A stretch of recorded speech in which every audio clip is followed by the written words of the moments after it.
Não esmagará a cana quebrada, nem apagará o pavio que fumega, até que faça vencedor o juízo. Mateus 12, 20. Primeiro temos diante de nós uma visão da fragilidade mortal. A cana esmagada e o pavio fumegante, duas metáforas muito sugestivas e muito cheias de significado. Se não for muito imaginativo, e se o for, eu sei que vocês vão me desculpar, eu diria que a cana esmagada é um emblema do pecador no primeiro estágio do seu convencimento. A obra do Espírito Santo de Deus começa por quebrar a cana.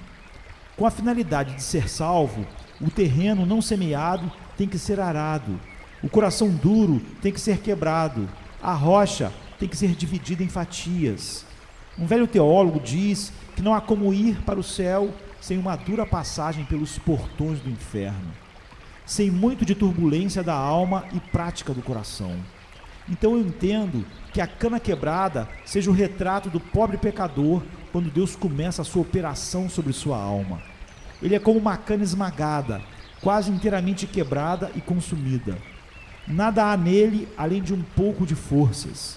O pavio fumegante, eu imagino que seja o cristão desviado, alguém que outrora teve chama ardente e brilhante, mas por negligência dos meios de graça, a retirada da doçura, da comunhão do Espírito de Deus, a sua queda no pecado, a sua luz agora está quase apagada. Não de todo, porque se ele é um eleito de Deus e foi chamado eficazmente, isso é totalmente impossível. Ela nunca pode se apagar, porque Cristo mesmo nesse texto diz, eu não a apagarei, mas se torna como uma lâmpada quando mal abastecida de óleo, quase inútil. Ela não está bem apagada, está fumegando. Já foi uma lâmpada de utilidade, mas agora se tornou como um pavio fumegante. Portanto, eu vejo essas metáforas que descrevem o pecador contrito com muita semelhança com uma cana quebrada e o cristão desviado ou frio espiritualmente como um pavio fumegante. Contudo, eu não vou escolher fazer uma divisão como essa, mas juntarei as duas metáforas e espero que possamos obter alguns pensamentos a partir delas. E primeiro, o encorajamento oferecido em nosso texto se aplica aos fracos. O que no mundo é mais frágil que uma cana esmagada ou um pavio fumegante? Uma cana que cresceu em um atoleiro ou brejo, mas deixa o pato selvagem pesar sobre ela e ela estrala. Deixe que apenas o pé do homem toque contra ela e estará amassada e quebrada. Qualquer vento que venha rodopiando pelo rio faz com que ela balance para lá e para cá e quase a arranca pelas raízes. Você não pode conceber alguma coisa mais frágil ou quebradiça, ou cuja existência dependa mais de circunstâncias que uma vara esmagada. Então olhe para um pavio fumegante. O que ele é?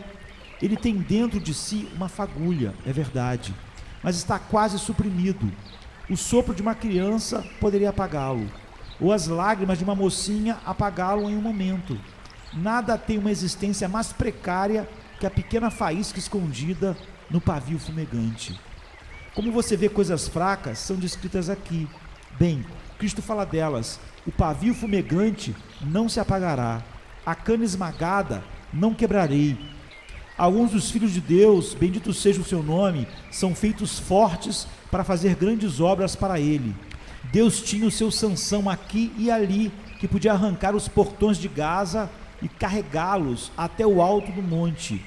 Ele tem aqui e ali os seus poderosos gideões, que podem ir a campo dos medianitas e derrotar suas hostes. Ele tem seus homens poderosos, que podem entrar na caverna no inverno e matar o leão, mas a maioria do seu povo é de uma raça tímida e fraca. Eles são como os passarinhos que se assustam com qualquer um que passe, um pequeno rebanho cheio de medo. Se a tentação vier, eles cairão diante dela. Se a aprovação vem, eles são envolvidos por ela. Seu frágil barquinho é balançado para cima e para baixo por cada onda. Eles são arrastados para longe, como um pássaro marinho nas pontas espumosas das vagas. Coisas fracas, sem força, sem poder. Ah, caros amigos, eu sei que peguei a mão de alguns de vocês agora, e os seus corações também, porque vocês estão dizendo, fraco, isso eu sou. Muito seguidamente eu sou compelido a dizer, eu devia cantar, mas não posso. Eu devia orar, mas não posso. Eu devia crer, mas não posso. Vocês estão dizendo que não podem fazer qualquer coisa. Suas melhores determinações são fracas e vãs. E quando vocês gritam, renova as minhas forças, vocês se sentem mais fracos que antes. Vocês são fracos, são cana esmagada e pavio fumegante. Bendito seja Deus. Então esse texto é para vocês. Eu fico alegre de que vocês possam ser incluídos na denominação de fracos, porque aqui há uma promessa de que Ele nunca os quebrará, nem os apagará, mas os sustentará e os manterá de pé. Eu sei que existem algumas pessoas muito fortes aqui, e quero dizer, forte em suas próprias ideias. Eu sempre me encontro com pessoas que não confessariam quaisquer fraquezas como essas. Eles têm mente fortes, eles dizem: o Senhor pensa que nós caímos no pecado? O Senhor nos diz que o nosso coração é corrupto? Nós não acreditamos em qualquer dessas coisas. Nós somos bons, puros e retos. Nós temos força e poder. Eu não estou pregando para vocês nesta manhã. Para vocês, eu não estou falando nada, mas prestem atenção. A sua firmeza é vaidade, seu poder é ilusão e a sua força é uma mentira. Porque apesar de que possam se gabar de que sejam capazes de fazer, eles passarão. Quando vocês chegarem ao real confronto com a morte, descobrirão que não têm forças para lutar com ela. Quando um desses dias de fortes tentações chegarem, tomarão vocês, homens de moral, e vocês irão para baixo, e a gloriosa liberdade da sua moralidade estará manchada.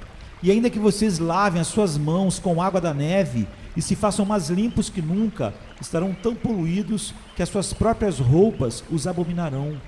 Eu acho que seja uma coisa abençoada ser fraco. O fraco é uma coisa sagrada. O Espírito Santo fez assim. Vocês podem dizer: eu não tenho forças?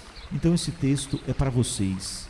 Em segundo lugar, as coisas mencionadas em nosso texto não são apenas fracas, mas coisas sem valor. Eu ouvi falar de um homem que pegaria um alfinete quando estivesse andando pelas ruas, por princípio de economia. Mas eu nunca ouvi falar ainda de um homem que parasse para pegar canas esmagadas.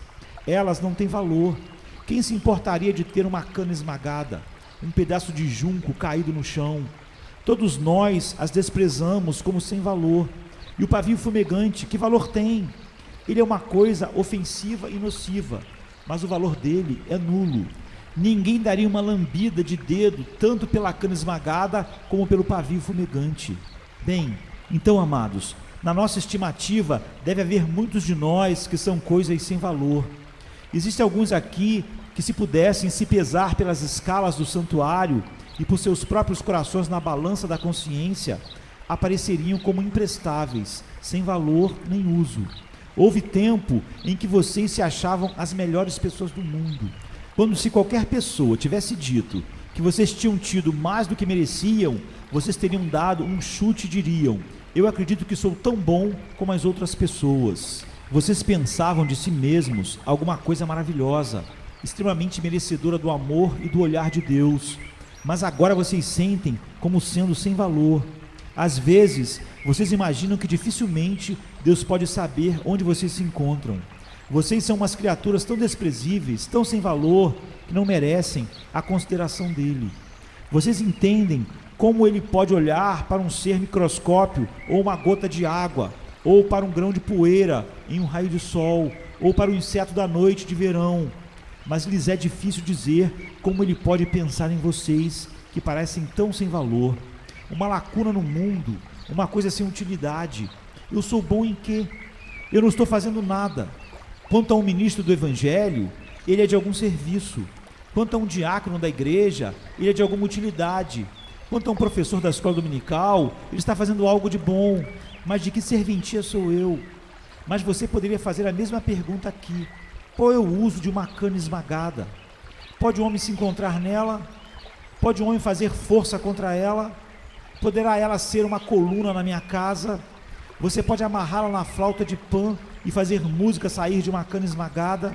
Ah, não tem utilidade. E que uso tem um pavio fumegante? O viajante noturno não pode ser iluminado por ele.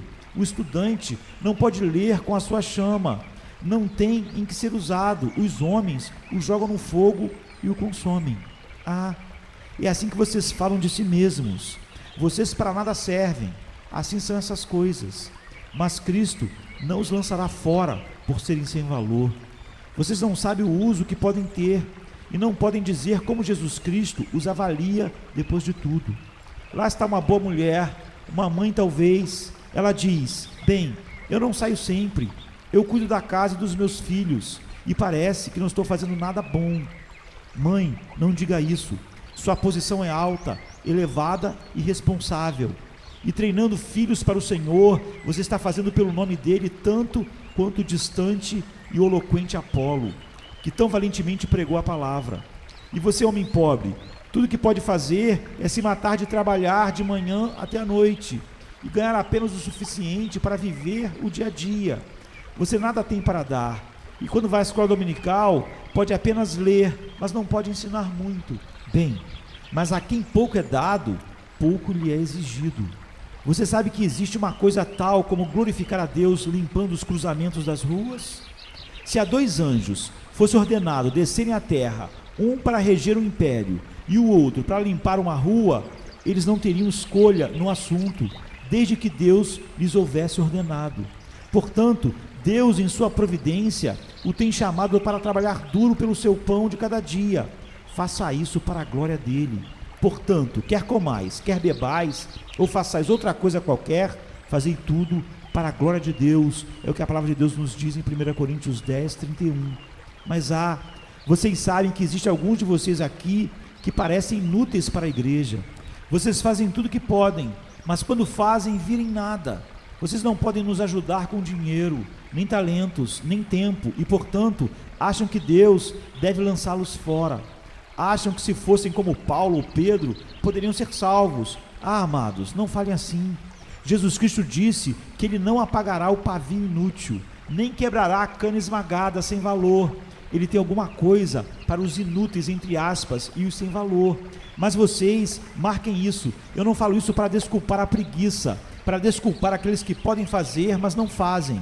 Isso é uma coisa muito diferente. Existe um chicote para o asno e um castigo para o preguiçoso, e às vezes eles precisam passar por isso.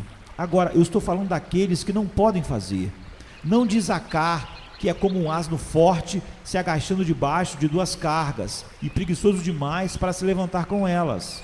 Eu nada vou dizer aos preguiçosos, que não vão arar por causa do frio, mas dos homens e mulheres que realmente sentem que eles podem ser de pouca serventia, porque não podem fazer mais. E para esses, as palavras do texto são aplicáveis.